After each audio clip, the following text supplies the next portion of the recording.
चलिए guys start करते हैं भाई साहब। ओके सो आगे बढ़ रहे हैं। कल हमारा इलास्टिसिटी चैप्टर वैसे तो खत्म हो गया था, ठीक है, बट एक दो बच्चों के डाउट्स आए थे कि सर उनको थोड़ा सा पॉइंट इलास्टिसिटी में दिक्कत है। पहले तो उनको मैं बता दूं यार, पॉइंट इलास्टिसिटी समझने में वैसे भी टाइम लगता है, डोंट टेक टेंशन, ठीक है, और उसको वैसे भी इसी तरीके से पढ़ना है जैसे मैंने कल बताया था। बट कोई बात नहीं, फिर भी मैं आज वापस से एक बार उसको क्या करा देता हूँ, रिवाइज करवा देता हूँ, ताकि आप लोगों के माइंड में जो क्लैरिटी दिक्कत आई है वो भी क्या हो जाए, एक बार क्लियर हो जाए। बेसिकली पॉइंट इलास्टिसिटी के अंदर हम लोग क्या करते हैं, पॉइंट इलास्टिसिटी की अगर हम बात करें तो पॉइंट इलास्टिसिटी के अंदर हम लोग क्या करते हैं, जो भी डिमांड कर्व है, जैसे ये हमारा एक डिमांड कर्व है, ठीक है, ये डिमांड कर्व के जो गिवन पॉइंट्स होते हैं उन गिवन पॉइंट्स के अकॉर्डिंगली हम लोग क्या करते हैं, इलास्टिसिटी कैलकुलेट करते हैं, ठीक है। तो बेसिकली अगर मैं बात करूं इलास्टिसिटी की, तो इलास्टिसिटी निकालने का फॉर्मूला होता है lower segment upon upper segment, ठीक है। अब तुम बोलोगे सर लोअर सेगमेंट कैसे निकाले, अपर सेगमेंट कैसे निकाले, तो भाई वो सब ज्योमेट्री की बातें है, हमको वो नहीं करना है, हमको सिर्फ ये ध्यान रखना है कि lower segment upon upper segment, ठीक है। तो अब बेसिकली अगर मैं बात कर रहा हूँ lower segment upon upper segment की, तो अगर आप यहाँ पे देखोगे, ठीक है, तो ये एक पार्ट हो गया, ये एक पार्ट हो गया, अगर आप देखोगे तो ये एक पार्ट हो गया और ये एक क्या हो गया, पार्ट हो गया। तो यहाँ पे अगर कोई पॉइंट रहता है, मतलब अगर कोई भी पॉइंट यहाँ पे डिमांड कर्व के, तो हम उसको बोलते हैं E is equals to infinity. तो अगर वेनेवर कोई भी पॉइंट आपको यहाँ पे शो होगा और बोलेंगे आपको इलास्टिसिटी कितनी है, तो आप क्या बोलोगे, E is equals to infinity. कोई भी पॉइंट अगर यहाँ पे शो हो रहा है तो हम बोलेंगे ई इज ग्रेटर देन 1। यहाँ पे बीच में शो हो रहा है, बीचों बीच शो हो रहा है, तो हम बोलेंगे ई इज इक्वल्स टू 1। और यहाँ पे शो हो रहा है तो ई इज लेस देन 1, और आखिरी में शो हो रहा है नीचे में एक्स एक्सिस पे, तो हम बोलेंगे E is equals to 0। So basically हमको सिर्फ और सिर्फ वैसे भी इसमें इतना ही याद रखना है, ठीक है। तो don't take tension about that कि हमको पूरा का पूरा ये एकदम ज्योमेट्री की मदद से सॉल्व करने को आएगा, या अगर हम साइंस वाले होंगे तो सोच रहे होंगे सर हमको तो ज्योमेट्री आता है, हमको तो वैसे ही पढ़ा दो। तो बेटा वैसा है ही नहीं हमारे कोर्स में, आप मॉड्यूल में भी जाके देखोगे तो उतना डिटेल में हमको वैसे भी कोर्स में नहीं है, क्लियर। तो इसी तरीके से हम लोग इसका आंसर निकालते हैं, कैलकुलेट करते हैं, क्लियर। अब जैसे अगर आप ये यहाँ देखोगे तो ग्रेटर देन 1 कब बोला जाता है, तो ग्रेटर देन 1 इसलिए बोला जाता है क्योंकि ये जो पॉइंट है बी से लेके ई तक का, तो बी ई, ये हो गया एक पॉइंट और ये हो गया दूसरा point, so B E is greater than B A. तो अब ये निकालना पड़ेगा ना, ये कॉमन सेंस दिख रहा है कि बी ई जो है वो बड़ा है, बी ए जो है वो छोटा है, इसीलिए हमारा आंसर क्या आ रहा है, ग्रेटर देन 1 आ रहा है, ठीक है। तो ये इस तरीके से हमारे को पॉइंट कैलकुलेट कर करके क्या करना पड़ेगा, निकालना पड़ेगा। अब अगर आप थोड़ा सा नीचे आओगे तो ये दिखेगा आपको सीई, तो ये देखो सीई, ये आपका सीई पॉइंट हो गया,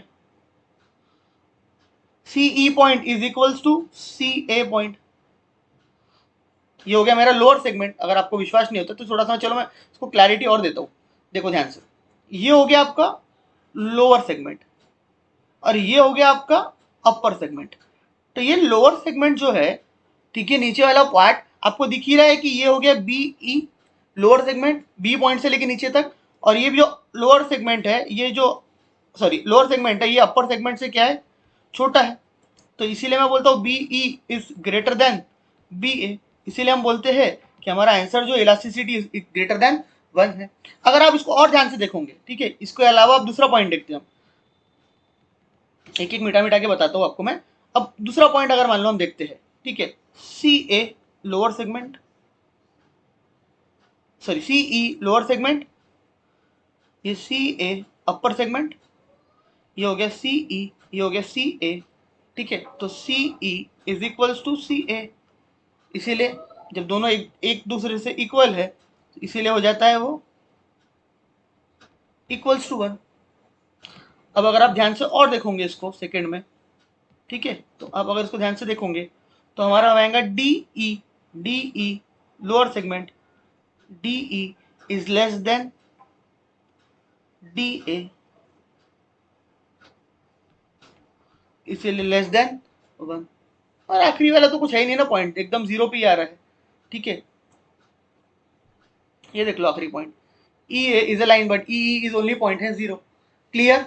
सो इस तरीके से बेटा इसका आंसर निकाले जाते हैं, इसीलिए बोला जाता है less than 1, greater than 1, equals to 1 और इक्वल्स टू 0 या इक्वल्स टू इन्फिनिटी, ठीक है। तो इस तरीके से point elasticity, this is called as lower segment. तो लोअर सेगमेंट ऊपर आएगा, अपर सेगमेंट नीचे आएगा, क्लियर। इस तरीके से हम आंसर इसमें क्या करते हैं, कैलकुलेट करते हैं। गॉट इट, आई होप अभी क्लियर हो गया होगा। एंड मैं अगेन रिपीट कर रहा हूँ, इससे ज्यादा डिटेल में हमको पेपर में आता ही नहीं है, ठीक है, इससे ज्यादा डिटेल में हमको पेपर में आता ही नहीं है। और रही डेरिवेटिव की बात, तो डेरिवेटिव जो बेसिकली है ना, derivative of a quantity with respect to price on a point on demand curve, ये आप ना मैथ्स वगैरह में पढ़ोगे, ठीक है। तो इसको ना इग्नोर करो, ये आप कहाँ पे पढ़ोगे, चेंज बेसिकली हम बोल सकते हैं, ठीक है। तो आप इसको कहाँ पे डिटेल में पढ़ोगे, आप मैथमेटिक्स में, मतलब आपका जो मैथ सब्जेक्ट है उसके अंदर पूरा चैप्टर है, तो वहाँ पे आपको ये चीज ऑलरेडी क्या होंगी, क्लियर होंगी। हाँ, ये लोअर सेगमेंट वाला एक बार मैंने आपको लगता था कि और बताना चाहिए, कल बच्चों का क्लियर नहीं हुआ था, तो आई होप मैंने आज इसको क्लियर कर दिया हो, ठीक है। अगर फिर भी नहीं हुआ होगा तो मेरे को बोलना, मैं फिर से बता दूंगा, कोई बात नहीं। मेरे को मालूम है इन चीजों में टाइम लगता है कई बार, कोई बात नहीं है उसमें, आप ऐसा आप अकेले नहीं हो, दुनिया में ऐसे बहुत लोग हैं जो पहली बार ये पढ़ते हैं तो उनको टाइम लगता है, कोई बड़ी बात नहीं है। अब बात आती थी, आज वैसे हम लोगों को चालू करना था कायदे से, मैंने कल एक्चुअली बोल दिया था कि हम चालू करने वाले प्रोडक्शन एंड कॉस्ट, ठीक है, लेकिन मेरे दिमाग से स्किप हो गया था कि नहीं भाई, सप्लाई का एक पार्ट बचा हुआ है, दैट इज इलास्टिसिटी। मैं एकदम से दिमाग से स्किप हो गया था, सप्लाई का एक पार्ट बचा हुआ है, दैट इज इलास्टिसिटी। कल एक बच्चे ने रिमाइंड करा दिया, थैंक यू भाई, थैंक यू सो मच। हो जाता है यार, मास्टर के माइंड से भी कई बार स्किप हो जाता है, एक्साइटेड में था मैं कि भाई खत्म हो गया यूनिट, क्योंकि दो बड़े बड़े जो मेन यूनिट है ना वो सबसे बड़े खत्म हो गए, इनमें ही काफी क्या लगता था, टाइम लगता है। प्रोडक्शन कॉस्ट में समझने में आपको टाइम लगेगा, पढ़ाने में मेरे को टाइम नहीं लगेगा ज्यादा, ठीक है। मार्केट में भी आपको समझने में टाइम लगता है, पढ़ाने में ज्यादा टाइम नहीं लगता है, ठीक है। चलो, सो अब बात आती है इलास्टिसिटी ऑफ सप्लाई की। अब इलास्टिसिटी ऑफ सप्लाई क्या है? तो भाई जैसे हम बोलते थे कि रिस्पॉन्सिवनेस और sensitiveness to a change in demand, वापस से रिस्पॉन्सिवनेस और sensitiveness to a change in demand upon change in its variable factor, change in is variable factor, and that variable factor may be price, that variable factor may be income, that variable factor may be cross।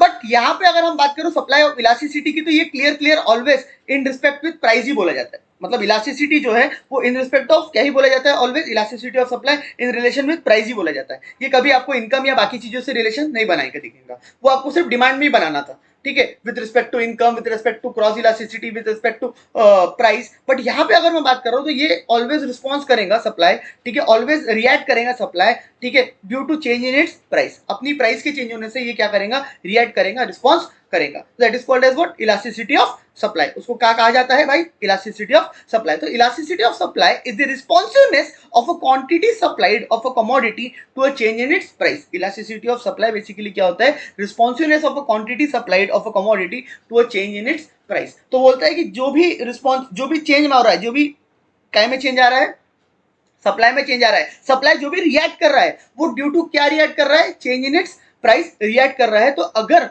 जब जब तुम्हारी price change हो रही है और price के change होने से सप्लाई पे इंपैक्ट पड़ रहा है, सप्लाई चेंज हो रहा है, तो supply is elastic.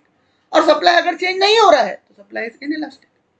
Again repeat कर रहा हूं, वेनेवर जब भी आपको ऐसा लगता है कि भाई सप्लाई चेंज हो रहा है, तो सप्लाई चेंज हो रहा है, तो that mean supply is elastic.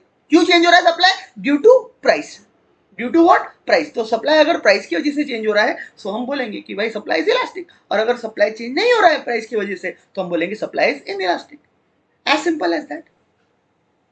यहाँ पे भी आप पॉइंट इलास्टिसिटी, परसेंटेज और प्रोपोर्शनल मेथड, ये सारी मेथड्स का यूज कर सकते हैं, ठीक है। अब मेरे को बताओ परसेंटेज मेथड का फॉर्मूला क्या था डिमांड में, sir percentage change in demand upon percentage change in price. तो सर सप्लाई में क्या रहने वाला है, सर कॉमन सेंस की बात है, percentage change in quantity supply, demand नहीं आएगा यहाँ पे, प्रिंट डिमांड हो गया, ठीक है, quantity supplied upon percentage change in price. Percentage change in quantity supplied upon percentage change in quantity सब price change in, sorry, percentage change in quantity supplied upon percentage change in price. मतलब देखो वही same formula जो हमने demand में पढ़े थे, elasticity of demand में, यहाँ भी वही है। सिर्फ और सिर्फ फर्क ये है कि वहां हम डिमांड बोलते थे, यहाँ पे हम उसको क्या बोल रहे हैं, सप्लाई। वहां पे प्राइस की चेंज होने से डिमांड रिएक्ट करती थी, यहाँ पे प्राइस की चेंज होने से क्या रिएक्ट कर रहा है, सप्लाई रिएक्ट कर रहा है। तो सर हमको पेपर में अगर निकालने के लिए आया तो हम निकालेंगे कैसे, कैसे निकालोगे, मतलब चेंज इन, पहले आपको परसेंटेज निकालना पड़ेगा, परसेंटेज निकालने के लिए change in quantity upon original quantity, change in price upon original price. Don't say आपको ये निकालना नहीं आता, नहीं डोंट से, नालायक, पूरा डिटेल में पढ़ाया मैंने, इलास्टिसिटी में प्रॉब्लम भी करा के दिया, याद करो, ऐसा मत बोलो तुमको नहीं आता। तो सेम है यार, मतलब पूरा कॉपी पेस्ट है, सिर्फ वहां पे डिमांड है, यहाँ पे क्या है, सप्लाई है, बस और कुछ नहीं। हाँ, अब मजे की बात आप मेरे को खुद बताओ कि जो इलास्टिसिटी ऑफ सप्लाई रहेगा ये ऑलवेज क्या रहेगा, सर ये ऑलवेज पॉजिटिव रहेगा। ऑलवेज इसकी जो साइन रहेंगी ना सर, वो क्या रहेंगी, पॉजिटिव रहेंगी। मतलब इलास्टिसिटी ऑफ सप्लाई जो रहेगा वो ऑलवेज पॉजिटिव साइन रहेगी। ए सर ऐसा क्यों, अबे मेरे को बता भाई, प्राइस के बढ़ने से सप्लाई क्या होता है? बढ़ता है। प्राइस के कम होने से सप्लाई क्या होता है? कम होता है। अबे जब दोनों सेम डायरेक्शन में जा रहे हैं तो जो इनका पॉइंट है, जो इनका क्या बोलते हैं, पॉजिटिव है निगेटिव है, वो क्या रहेगा? पॉजिटिव रहेगा। क्यों? क्योंकि पॉजिटिव, क्यों? क्योंकि भाई सेम डायरेक्शन है दोनों का। अच्छा, अनलाइक जैसे हम बात करते थे किसकी,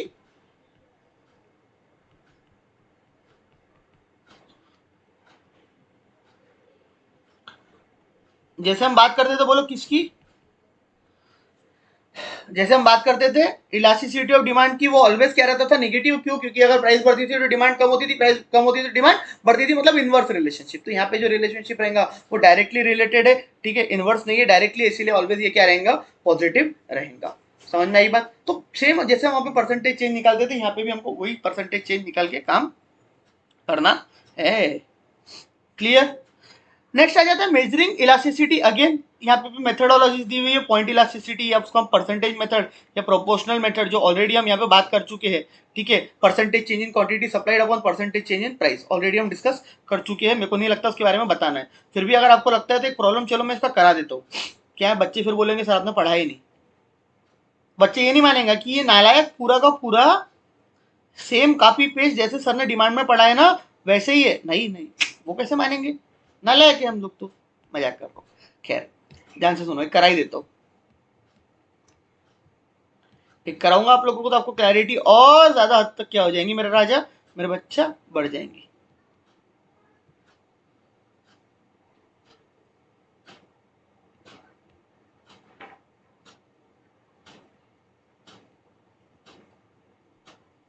ठीक है, तो ये आपके दिख रही है सप्लाई और ये आपका दिख रहा है प्राइस।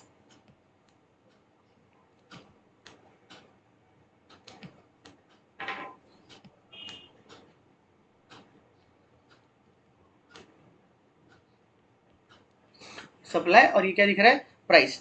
तो आपका जो सप्लाई है वो 500 से कितना हो गया? 800 हो गया। आपकी जो प्राइस है वो 10 से कितनी हो गई? 15 हो गई। तो मेरे को आपको निकाल के बताना है कि सर इलास्टिसिटी ऑफ सप्लाई कितना है। मैं बार बार धीरे बोल रहा हूँ, मतलब आप लोग निकाल रहे थे, मैं मान के चल रहा हूँ। ठीक है, तो मैं क्या बोलूंगा? मैं बोलूंगा 800 minus 500 divided by 500 upon 15 minus 10 upon 10। अरे 800 is my new quantity supplied, 500 is my old quantity, original quantity supplied. So 800 minus 500, that means change in quantity supplied is 300 divided by old quantity supplied, that is 500. आ गई भाई। 15 minus 10 upon 10, 15 minus 10 is 5, that is change in price is 5 and divided by original price, that is 10. मेरा percentage change in price भी आ गया। Are you getting my point or not? अरे getting my point और not? बोला भाई, बोला, लवकर लवकर बोला। मराठी समझती नहीं समझती? चलो खैर, अब इलास्टिसिटी ऑफ सप्लाई मैं निकाल लूंगा। कैलकुलेटर निकालो और निकाल लो कैलकुलेटर पे कितना आता है। मेरा कैलकुलेटर, एक मिनट। तो 800 minus 500, 800 minus 800 minus 500 is 300 divided by 500। तो कुछ 0.6 आता है मेरा ऊपर का, 60% बोल सकते हैं आप उसको। ठीक है, आप परसेंटेज में डायरेक्ट भी बोल सकते हैं। नीचे का आता है मेरा 15 माइनस 10 अपॉन 10, तो डिवाइडेड बाय 50% आ जाता है मेरा। तो मेरा इलास्टिसिटी ऑफ सप्लाई आ जाता है 0.6 divided by 0.5, 1.2. So my elasticity of supply is 1.2, that is greater than 1, that means relatively elastic. That means what? Relatively elastic. Sir same है तो? हाँ सेम है। देख लो भाई, यही आंसर आया कि यही आया। अब 1 से ऊपर है तो उसको रिलेटिवली, वहां पे हम प्राइस इलास्टिक डिमांड बोलते थे, यहाँ पे हम रिलेटिवली इलास्टिक सप्लाई बोलेंगे। मतलब है वही type. Again price elasticity of supply की भी 5 ही टाइप है, greater than 1, less than 1, equals to 1, equals to 0, equals to infinity. वही टाइप, वो भी देखते हैं हम पीछे जाके, टेंशन मत लो। अगेन आर्क इलास्टिसिटी का फॉर्मूला है, वो आपको यहाँ पे दिया हुआ है, आपको याद करना है। देखो आर्क का फॉर्मूला आपको याद ही करना है, उसमें कोई ऑप्शन नहीं है, यहाँ पे दो प्राइजेस दो सप्लाई दिए जाएंगे, दोनों प्राइजेस और दोनों सप्लाई की मदद से आपको आंसर कैलकुलेट करना है। तो अगेन यहाँ पे भी आपको ये फॉर्मूला क्या ही करना है, याद ही करना है, उसके लिए कोई सेकंड ऑप्शन नहीं है। सर पेपर में आता है क्या? यस 101% आता है। क्लियर? और अगेन ये जो point elasticity method of derivative ये नहीं भी करे तो चलेगा, इग्नोर कर दो इसको यहाँ पे। क्लियर? आ जाओ अब तुम मेरे को बताते चलो, हम आगे चलते जाएंगे। When EP is equal to 0, EP 0 कब होगा सर? जब क्वांटिटी सप्लाइड बिल्कुल भी चेंज, ईपी 0 कब होगा सर? ऊपर वाला 0 नीचे वाला कुछ ना कुछ तो भी नंबर है। अब देखो यहाँ पे मैं तुम्हारे को एकदम तुम्हारा टेस्ट एक प्रकार से मैं सप्लाई पढ़ाते समय थोड़ा सा तुमने जो इलास्टिसिटी ऑफ डिमांड में जो पढ़े ना उसका मैं टेस्ट लेता हूँ इनडायरेक्टली, इनडायरेक्ट वे में, क्योंकि पूरा सेम है ना, सिर्फ सप्लाई बढ़ा जा रहा है। तो तुमको सिर्फ समझना है कि अब यहाँ पे क्या अप्लाई करना है, अपने ब्रेन अप्लाई करना है, तो उससे समझ में आएगा तुम्हारे कंसेप्ट क्लियर है कि नहीं है। तुम अगर एक्सपेक्ट करते हो कि यहाँ पे भी हम फिर से पढ़े वापस से ये, तो यार बेवकूफी वाली बात हो जाएगी। क्यों? क्योंकि तुमने ऑलरेडी वही कंसेप्ट पढ़े हैं। जब वही कंसेप्ट हमने ऑलरेडी पढ़ रखे है तो ये सेम कंसेप्ट है, बस वर्ड वहां पे डिमांड था, यहाँ पे सप्लाई है, फर्क क्या है? When EP is equal to 0, 0 कब होता है सर? 0 तब होता है जब ऊपर वाला न्यूमरेटर 0 होता है, नीचे वाला कुछ ना कुछ चेंज होता है। मतलब सर ऊपर में रहता है सप्लाई, मतलब sir percentage change in supply बिल्कुल भी नहीं है, मतलब there is no change in supply but there is a change in price. There is no change in supply but there is a change in price. तो मतलब price change हो रही है बट सप्लाई बिल्कुल भी चेंज नहीं हो रहा है। दैट मीन्स हम प्राइस को चेंज करे जा रहे हैं बट सप्लाई में कोई फर्क नहीं पड़ रहा, सप्लाई रिएक्ट ही नहीं कर रहा, सप्लाई रिएक्ट नहीं कर रहा, मतलब supply is in elastic, supply को फर्क नहीं पड़ता, मतलब supply is in elastic, that means perfectly in elastic. ऐसे तो पढ़ाई दी आपने पूरा, ठीक है। परफेक्टली या कंप्लीटली इन इलास्टिक सप्लाई हम उसको बोल सकते हैं। जब है ना वी आर टॉकिंग व्हेन हम बात करते हैं लेस देन 1 की, so what is less than 1? Supply less than 1 कब होगा? सब लेस देन 1 तब होता है सप्लाई जब सर न्यूमरेटर ऊपर वाला छोटा होता है, डिनोमिनेटर बड़ा होता है। इमेजिन करो, ये सब आना चाहिए। न्यूमरेटर छोटा होता है, डिनोमिनेटर बड़ा होता है। न्यूमरेटर अगर छोटा है, डिनोमिनेटर बड़ा है, मतलब ऊपर क्या है न्यूमरेटर में sir? Percentage change in supply है ऊपर न्यूमरेटर में sir. Percentage change in supply is less than percentage change in price, मतलब प्राइस में चेंज आ रहा है बट जितना प्राइस में जितना ज्यादा चेंज आ रहा है, प्राइस जितनी ज्यादा चेंज हो रही है उतने ज्यादा से क्या चेंज नहीं हो रहा है? सप्लाई चेंज नहीं हो रहा है। तो सर ये तो लेस देन 1 हो गया, तो लेस देन 1 मतलब less elastic supply. Sir EP1 दोनों same, percentage change in supply is equal to percentage change in price, unitary elastic. Sir EP is equal to infinity, sir infinity कब होगा sir? सब ना नीचे ना सर 0 रहेगा या कुछ तो भी ऐसा छोटा मोटा नंबर रहेगा, 0.00 वाला कुछ नंबर, मतलब स्लाइड सा चेंज या नो चेंज प्राइस में, मतलब एकदम इतना सा चेंज और एकदम नो चेंज आया ना सर प्राइस में, तो हम फिर वहां पे बोल देंगे कि supply is highly supply is perfectly elastic. मैं 5th वाला पॉइंट पढ़ा रहा हूँ, ठीक है?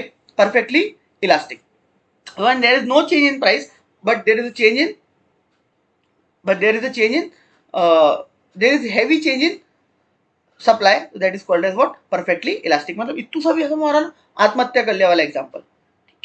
फिर 4th वाला में वापस EP is greater than 1, मतलब यहाँ पे लिखा है 1 is less than EP, मतलब इसका बेसिक अगर आपको आसान भाषा में मतलब बताओ तो EP is greater than मतलब elasticity of supply is greater than 1। तो elasticity of supply is greater than 1 कब होता है मेरा राजा, मेरा बच्चा? ये तब होता है जब आपका जो नीचे वाला है वो छोटा है, ऊपर वाला बड़ा है, मतलब प्राइस में थोड़ा बहुत चेंज आ रहा है 10%, बट 10% चेंज आने की वजह से सप्लाई बहुत ज्यादा हद तक क्या हो रहा है? चेंज हो रहा है। So you can say that relatively elastic, ठीक है? सर इनके कर्व दिए हुए सर कर्व सर बना के देखना है, वही सेम लाइन से देखो। वर्टिकल क्यों रहता है? वर्टिकल हम ऑलरेडी पढ़ चुके हैं। हॉरिजॉन्टल क्यों रहता है? ऑलरेडी पढ़ चुके हैं। वर्टिकल क्यों रहता है? क्योंकि सर यहाँ पे सिर्फ और सिर्फ कहाँ पे चेंज आता है? ये अगर कर्व बनाओगे तो सर ये सिर्फ और सिर्फ प्राइस लाइन पे चेंज आता है, तो मतलब एकदम सिर्फ प्राइस लाइन पे चेंज आता है, क्वांटिटी बिल्कुल भी चेंज नहीं होती, इसलिए ये वर्टिकल रहता है। सर अगर आप इसकी बात करोगे हॉरिजॉन्टल क्यों रहता है, तो सर हॉरिजॉन्टल इसलिए रहता है क्योंकि यहाँ पे क्या होता है सर? सिर्फ और सिर्फ एक्स एक्सिस पे चेंज आता है, वाई एक्सिस पे बिल्कुल भी चेंज नहीं आता है, इसीलिए क्या रहता है? हॉरिजॉन्टल रहता है।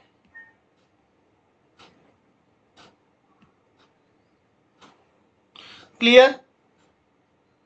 यस और no? Inelastic less elastic, relatively steeper रहेगा, unit elastic 45 degree straight line और रिलेटिवली फ्लैटर कर्व रहेगा। सेम मतलब जो कर्व वहां पे थे वही यहाँ पे है, कोई अलग नहीं है। उसका भी नाम यही था, इसका भी नाम यही है, कोई फर्क नहीं है। तो सर ये इसका मतलब ये हो गया हमने वो पढ़ ली है तो हमको ये नहीं भी पढ़े तो चल जाएगा। हाँ बस इतना फर्क पता होना चाहिए कि वो निगेटिव ये पॉजिटिव, और इतना फर्क पता होना चाहिए वहाँ पे डाउनवर्ड स्लोपिंग कब रहता है, यहाँ पे अपवर्ड स्लोपिंग कब रहता है। सर इतना फर्क पता होना चाहिए, वहाँ पे हम डिमांड बोलते हैं, यहाँ पे सप्लाई बोलते हैं, वहाँ पे डायरेक्शन इनवर्स रहता है, यहाँ पे डायरेक्शन डायरेक्ट रहता है। बस तुमको पूरा ये आगे समझ लो। Are you getting my point? ये देख लो कर्व आपको दिए हुए। अब फर्क देखो, सिर्फ फर्क आपको समझ में आ रहा होगा। वहां पे ये जो कर्व बनते थे, ठीक है, वो कर्व कुछ इस तरीके से बनते थे, ठीक है। यहाँ पे ये जो कर्व बन रहे हैं वो कुछ इस तरीके से बन रहे हैं। बस फर्क ये है कि ये अपवर्ड स्लोपिंग है, ये डाउनवर्ड स्लोपिंग है, that's it. Are you getting my point? Fast नहीं है guys, it is not fast. मतलब इफ आप लोगों को लग रहा है सर फास्ट पढ़ा रहे, ना जी ना जी, ये पढ़ चुके हैं ना। बस यहाँ पे मेरे को बताना है ये ऐसे था, ये वैसा था, खत्म होगी बात।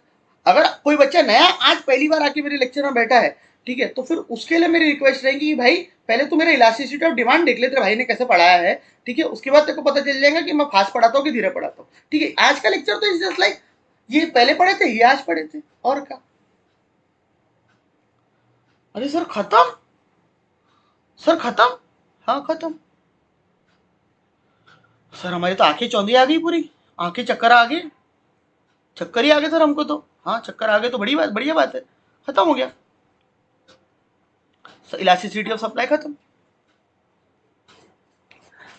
Clear, okay.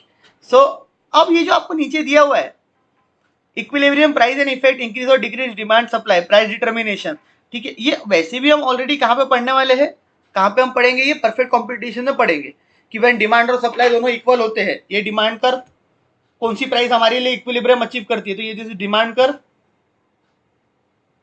ठीक है, दिस इज डिमांड कर, दिस इज सप्लाई कर, sorry my mistake, this is demand कर, दिस इज सप्लाई कर। तो जो पॉइंट पे ये दोनों मिल जाते हैं तो that point is called as equilibrium, that point is called as what, equilibrium. उसको क्या कहा जाता है, इक्विलिब्रियम कहा जाता है, ठीक है, उसको क्या कहा जाता है, इक्विलिब्रियम कहा जाता है।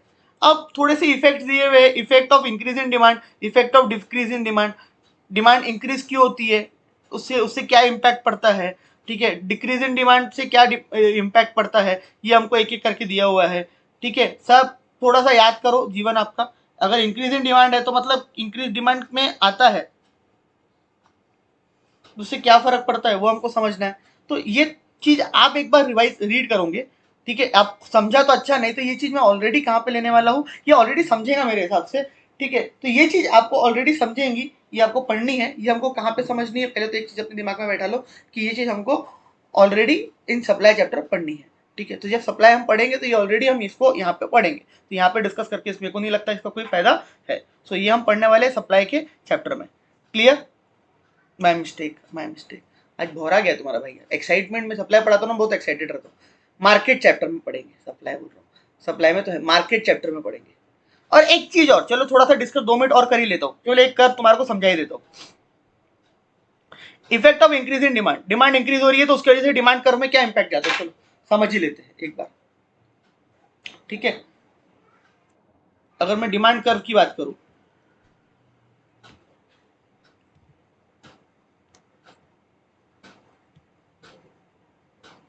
सो ये मेरा डिमांड कर्व ऐसा बना कुछ, ये मेरा गावरानी कर्व,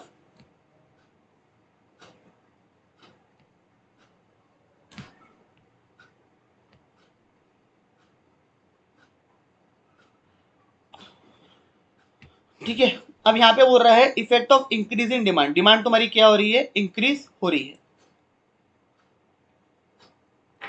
सो तुम्हारा पहले यहाँ पे कर्व था,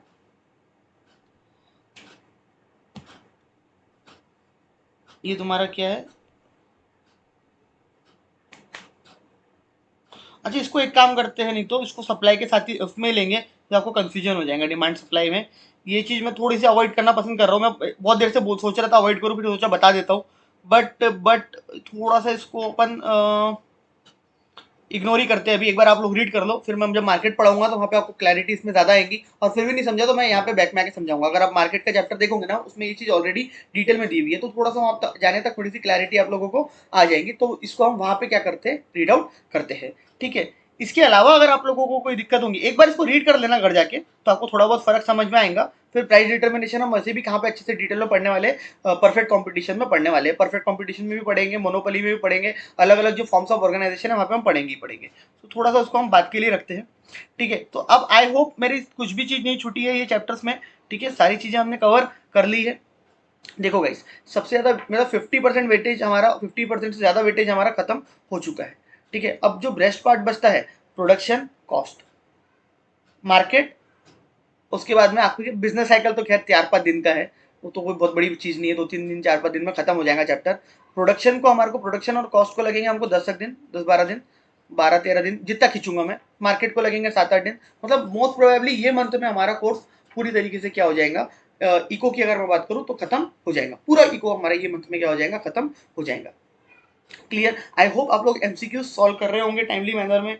अगर एमसीक्यू सॉल्व नहीं कर रहे हो तो भाई गड़बड़ है, एमसीक्यू सॉल्व करो। आपको लगता है कि मेरी नोट्स में एमसीक्यू सफिशिएंट नहीं है, मेरे हिसाब से तो ऐसा है नहीं, भरपूर दिया हुआ है तुम्हारे भाई ने। क्योंकि बट अगर आप फिर भी एक बच्चे के मन में आ जाता है कि नहीं थोड़ा सा हमको और करना है, तो मॉड्यूल के भी कर सकते हैं। मॉड्यूल और मेरे नोट्स, ये एमसीक्यू जब आपके हो जाते हैं तो उसके बाद ही आपने हाथ डालना है कहीं में, उसके बाद ही हाथ डालना है आपने कोई और बुक्स में, और उसके बाद भी हाथ डालोगे तो स्कैनर में डालना है, तो ज्यादा बेटर रहेगा। पास्ट एग्जाम में क्या क्वेश्चन आए थे वो आप सॉल्व करोगे तो ज्यादा बेटर रहेगा। मेरी बुक में ऑलरेडी पास्ट एग्जाम्स के करंटली जो भी है सब कुछ मॉड्यूल वाले सब कवर्ड है। बस स्टिल पहले वो मेरी बुक कर लो, उसके बाद फिर मॉड्यूल अगर चाहिए तो पूरा कर लो, ठीक है। और फिर उसके बाद आप स्कैनर जो पास्ट एग्जाम क्वेश्चन होते हैं वो आप सॉल्व करोगे ना, तो आपको बहुत ज्यादा बेनिफिट मिलेगा, ठीक है। सो मेरी ऑलवेज ये रिक्वेस्ट रहती है कि आप लोग पहले करो मेरी बुक के क्वेश्चन, तो फिर बाद में मॉड्यूल के, फिर आखिरी में स्कैनर उठाओ। बच्चा नहीं तो पहले दिन से इतनी सारी बुक्स उठा लेता और करता एक से भी सॉल्व नहीं है। मतलब प्रॉब्लम ये नहीं है कि आप 10 बुक से सॉल्व करो तो दिक्कत है, मेरे को कोई दिक्कत नहीं है। मेरी दिक्कत सिर्फ ये बात की है कि आप 10 बुक से कर रहे हो तो करो सॉल्व, ऐसा नहीं कि बस बुक्स खरीद के रख ली है और एक से भी सॉल्व नहीं कर रहे। तो ये चीज थोड़ी सी अवॉइड करोगे तो ज्यादा बेटर फायदा मिलेगा, ठीक है। क्योंकि आई रिमेंबर इकोनॉमिक्स के पेपर से हम डरते बहुत है, लेकिन मैं जब था, जब मैं पढ़ता था, बताता हूँ, जब मैं सीपीटी दिया था मेरे एक टाइम पे, सबसे ज्यादा डर मेरे को इकोनॉमिक्स से लगता था इकोनॉमिक्स से डर मेरे को। सर आप तो इकोनॉमिक्स ही पढ़ा था, बस वो डर लगता था। आता पूरा था, पता पूरा था, जमता पूरा था, सब कुछ था, बट डर लगता था, पता नहीं क्यों। बट जब मैंने इकोनॉमिक्स का पेपर दिया था, द टाइम मैंने इकोनॉमिक्स का पेपर पूरा अटेम्प्ट किया, दिया था, तो आई वाज लेस लाइक यार भाई इससे इजी तो कुछ हो ही नहीं सकता जीवन में। अब वो कारण ऐसा था कि डर डर में मैं ज्यादा पढ़ लेता था, बम कुरिद कुरिद के पढ़ लेता था। आज इकोनॉमिक्स आपको पढ़ा भी देता हूँ, उसका रीजन ये है कि मैंने कुरिद कुरिद के पढ़ा है, पूरी एक एक वर्किंग, एक एक चीजें मैंने डिटेल में जा जाके पढ़ी है। सो इसीलिए आपको पढ़ाने की काबिलियत भी रखता हूँ। सो गाइस ठीक है, मतलब हार्ड नहीं है। अब जैसे प्रॉब्लम्स आती है, ये क्वेश्चन बड़े बड़े आते हैं, न्यूमेरिकल्स आते हैं, तो डरने की कोई जरूरत नहीं है, उल्टा इजी पार्ट आ जाता है। अब जैसे प्रोडक्शन चालू होगा, सो एक रिक्वेस्ट प्रोडक्शन और कॉस्ट में रहने वाली है कि भाई शिद्दत और पेशेंस। तुम लोगों ने यहां तक जो पढ़े ना इजी था, आने वाला प्रोडक्शन कॉस्ट भी इजी है, बट पेशेंस और शिद्दत इसलिए बोल रहा हूं क्योंकि भाई कुछ कंसेप्ट उसमें नए पहली बार आप लोग सुनोगे, कुछ कंसेप्ट नए पढ़ोगे। हो सकता है आपने 12th या 11th में पढ़ रखे होंगे, हो सकता है कुछ बच्चों ने नहीं भी पढ़े होंगे, कुछ बोर्ड्स में नहीं है, कुछ बोर्ड्स में मतलब स्टेट बोर्ड्स वगैरह में कुछ में नहीं है वो चैप्टर्स, और सीबीएसई बोर्ड्स में वो चैप्टर है। सो किसी के लिए आसान, किसी के लिए हार्ड, लेकिन मैं नॉर्मली पढ़ाऊंगा, ठीक है। सो और दूसरी उसमें क्या, आपके जो सीनियर्स रहते हैं ना वो अलग ही, नहीं नहीं बहुत हार्ड है प्रोडक्शन कॉस्ट, को क्या बताऊँ मैं, इतना हार्ड है, इतना कि क्या ही बताऊँ, मतलब जीवन में उससे ज़्यादा कुछ है ही नहीं हार्ड, जबकि ऐसा कुछ भी नहीं है। हाँ बट एक चीज़ रहेगी कि अगर आप उसमें कोई क्लासेस मिस कर रहे हो, सो आप उसको पहले रिपीटली देख लो और उसके बाद ही नेक्स्ट क्लास अटेंड करो, नहीं तो फिर क्या होगा ना, कुछ भी समझ में नहीं आएगा। अभी तो भी चलो थोड़ा बहुत तुम लोग अगर एक क्लास नहीं भी देखते होंगे तो नेक्स्ट में आ जाते होंगे, तो समझ जाता हूँ, कुछ नहीं समझता हूँ, मेजोरिटी समझ जाता हूँ। बट अगर मैं बात करूँ किसकी, आप लोगों की इसकी क्या नाम है आपका, प्रोडक्शन कॉस्ट की और मार्केट चैप्टर की, तो भाई उसमें आप क्लासेस मिस मत करना, और मान लो मिस हो जाती है तो उसको देख जरूर लेना। कारण प्रोडक्शन पूरा पढ़ने के बाद प्रोडक्शन के ऊपर मार्केट डिपेंडेंट है, मतलब प्रोडक्शन और कॉस्ट मैंने पढ़ा दिया ना, उसके बाद मैं प्रोडक्शन कॉस्ट रेवेन्यू ये पार्ट है, प्रोडक्शन उसके बाद कॉस्ट उसके बाद रेवेन्यू ये पढ़ा दिया ना, तो इसके बाद क्या होगा, जब मैं मार्केट पढ़ाऊंगा तो मार्केट में जब हम इक्विलिब्रियम्स वाला पार्ट एक आएगा, थोड़ा सा मैं हाई लेवल की बात करूँ सुन लो, बट इक्विलिब्रियम वाला पार्ट जो आएगा, वो इक्विलिब्रियम वाला पार्ट प्रोडक्ट किसमें, मार्केट की अगर मैं बात करूँ तो वो पूरा का पूरा डिपेंडेंट है रेवेन्यू और कॉस्ट पे। तो तुम्हारे को अगर तुमने रेवेन्यू और कॉस्ट नहीं पढ़ा हुआ है, रेवेन्यू कॉस्ट प्रोडक्शन प्रॉपर नहीं पढ़ा हुआ है, तो तुमको कुछ भी समझ में नहीं आना मार्केट की इक्विलिब्रियम में। और अगर तुमने अच्छे से समझा हुआ है, पढ़ा हुआ है, तो तुम्हारे लिए वो बहुत ईजी चीज बन जाएगी। जैसे लाइक हमने इलास्टिसिटी और सप्लाई एकदम मीन टाइम में खत्म कर दी, कोई टेंशन लगा ही नहीं, तो वैसे ही वो भी तुम्हारे लिए क्या हो जाएगा, ईजी हो जाएगा। क्लियर। सो उसको हम नेक्स्ट क्लास में चालू करने वाले हैं। तब तक अगर आपको लगता है तो एक बार ये जो है चीजें यहाँ पे आप लोग एक बार इसको क्या कर लेना, पढ़ लेना। अगर आपको लगता है आपके काम की है तो ठीक है, नहीं तो हम इसको ऑलरेडी कहाँ पे पढ़ने वाले, इक्विलिब्रियम में पढ़ने वाले हैं। अगर आप पहले देखोगे तो इंक्रीज और डिक्रीज इन डिमांड दिया हुआ है, ठीक है, कि डिमांड डिक्रीज हो रही है, इंक्रीज हो रही है, तो उसकी वजह से क्या इंपैक्ट पड़ रहा है, तो वो सारी चीजें आपको दी हुई है। तो आप एक बार रीड करना चाहो तो रीड कर सकते हो, खास काम का नहीं है ये, क्योंकि ऑलरेडी हम इसको डिटेल में कहाँ में पढ़ने वाले, मार्केट में पढ़ने वाले हैं। ठीक है, इसलिए मैं बनाते बनाते रुक गया भाई एकदम, मैं अब सोचा खिचड़ी ना बन जाए, इसको मैं इसलिए बाद में ही लूंगा। क्लियर। सो मिलते हैं फिर नेक्स्ट लेक्चर में। Till then thank you so much guys, bye guys. अच्छा लगा तो कमेंट कर देना, लाइक शेयर कर दिया करो।